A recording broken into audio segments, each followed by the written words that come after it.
Hey, Shabbat Shalom, Mishpocha. Welcome to another edition of Haftarah Hashings. This is installment number 2, and it's taken from the Torah portion called Noach, or Noah.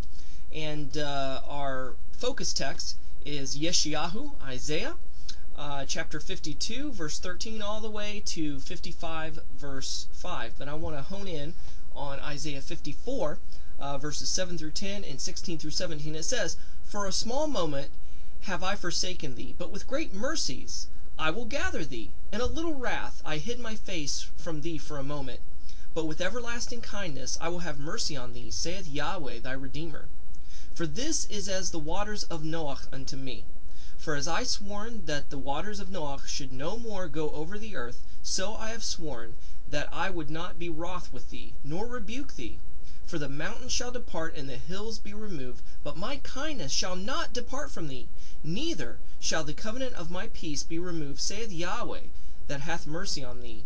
Behold, I have created the smith that blows the coals in the fire, and brings forth an instrument for his work, and I have created the waster to destroy.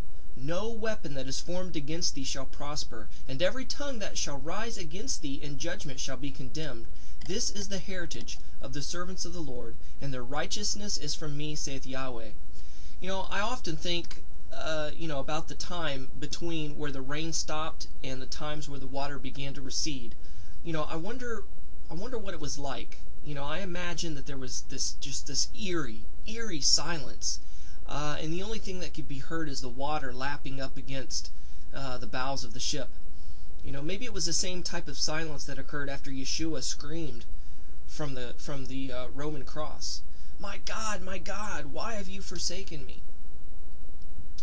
Both instances probably, felt like an eternity, that time of silence, that eerie quietness. But both felt as if God departed and was not present at all. I imagine it was so quiet that maybe Noach even wondered, man, is God still here? Is God still around? It's just so quiet, and I just feel so alone. Just like Yeshua, where he felt alone on the execution stake. Yet, in the whole scheme of things, it was just but for a moment, even though it maybe felt and seemed like an eternity. I suppose that's how Yehuda felt in exile and in captivity to Babylon, because it probably felt like an eternity. And it probably feels even longer for those in Assyrian exile, so long that they've forgotten that they're in exile, so long that they've forgotten that they're even Hebrews. But Isaiah 54, 7 through 10 says, "For a small moment I have forsaken thee," talking about, the exile of Judah to Babylon, "but with great mercy will I gather thee. And in a little wrath I hid my face for a moment. But with everlasting kindness will I have mercy on thee, saith Yahweh thy Redeemer. For this is as the waters of Noach unto me. For I have sworn that the waters of Noach should no more go over the earth. So I have sworn that I would not be wroth with thee, nor rebuke thee. For the mountain shall depart, and the hill shall be removed. But my kindness shall not depart from me, neither shall the covenant of my peace be removed, saith Yahweh that have mercy on thee." This is talking about the exiles, of Judah. Judah has never been taken back in exile again. He was captured for a short time during the Holocaust and during all the pogroms, and we've continually suffered persecution by anti-Semites and antinomians. But we've never gone back into exile. Now, Assyria is going to stay in exile until Mashiach returns, and he gathers all Israel, Judah and Ephraim, back to the land. Now, those that are in Assyrian captivity, they are slowly waking up to their identity. They're finding out who they really are. They're finding out, how they're connected to Israel. They're finding out slowly what tribes they're from through archaeology and other discoveries, and those who have been in Assyrian captivity are slowly finding out who they are. And this is all in preparation for Yahweh through Mashiach to bring all of Israel back, all the tribes, Judah as well as the 10 tribes that are in the diaspora right now. And the flood is likened unto a mikvah.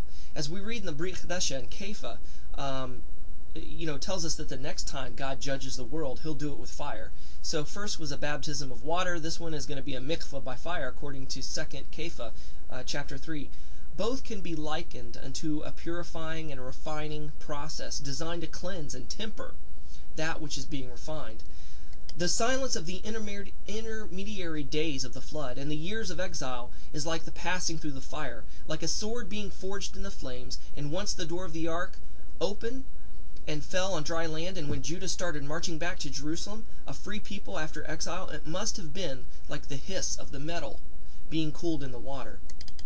Isaiah 54:16-17 says, "Behold, I have created the smith that blows the coals in the fire, and brings forth the instrument for his work. I have created the waster to destroy, and no weapon formed against you shall prosper, and every tongue that rises against thee in judgment shall be condemned. This is the heritage of the servants of Yahweh, and their righteousness is from me, says Yahweh." Through the harsh experience of the flood and the exile, which God designed and allowed to happen to us, Judah became a sword in the hand of Yahweh, in which nothing can stand against. A classic example is the modern state of Israel, where they're surrounded by their enemies. They're outnumbered in reference to people and weaponry, and yet the Yom Kippur War, the 6-Day War, all these other modern wars, Israel basically, they survived. They not only survived, but they conquered and kicked their enemies' butts, and it could be only attributed to the miraculous protection of Yahweh himself fighting on Israel's behalf, just as in the ancient days when the sun stood still, just like in the ancient days when he thundered and all of the enemies got confused and started killing one another. The flood and the fire is what God sometimes uses to purge sin, while at the same time refining us for his glory and his use. For best results, we must patiently endure until it comes. So, there's myriad of verses that says, "Those that endure to the end shall be saved." The chastising of Yahweh, the punishment of Yahweh, the correction of Yahweh is never pleasant, as it says in Hebrews.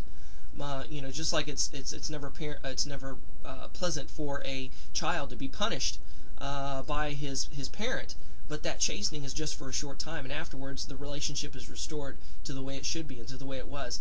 So just as our refining process, our purging process of sin and refinement of our character and our spirituality, it's painful, it hurts. Sometimes it feels like God has abandoned us. Sometimes it feels like God hates us and he's punishing us.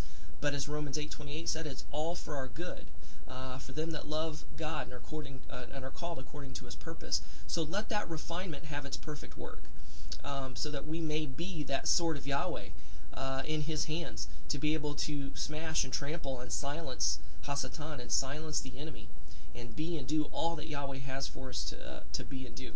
So I pray this Haftarah Hashings has been educational and enlightening and encouraging, and tune in again next time. So shalom and shavua tov mishpachah. See ya.